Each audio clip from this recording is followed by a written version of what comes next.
Hello everyone! Ayan, pupunta po kami sa Kalawan, RJ Farm and Campsite. Say hi! Jerem, hi!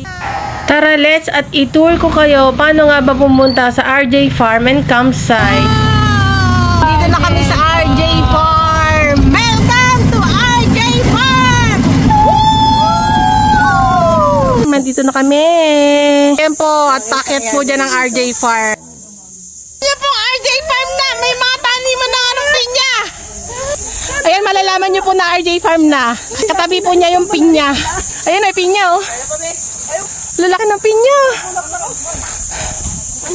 Di ba ikaw namili nito? Sige. At madadaanan nyo ho ang Bahay Kubo na may maliit na tindahan bago kayo marating doon sa destination nyo. Doon po kayo mag-settle ng payment. Ayan, nandito na kami sa Cottage 1. 750 po ang rent niya pag day tour. Ganyan po siya. Hanggang doon po yan sa dulo. 36 degrees ang water niyan. Yan. Hanggang doon po yan sa dulo.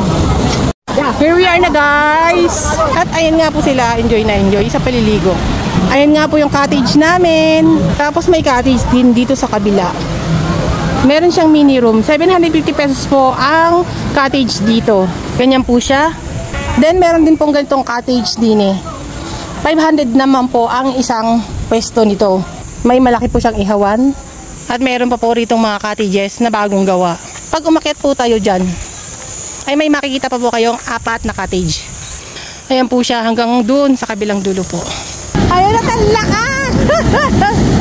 Welcome to RJ Farm and Resort! Yay! Ayan na!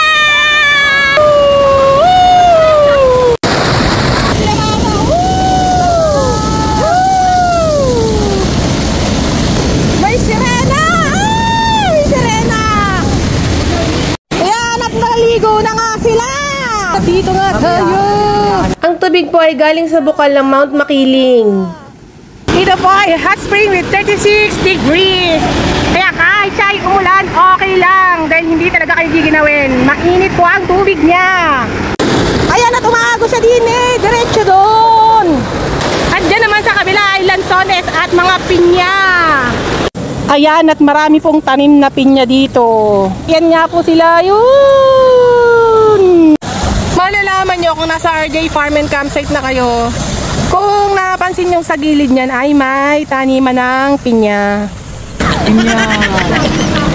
Wow, pinya. At dyan na po nagtatapos ang aming gala for the day. Thank you for watching. God bless.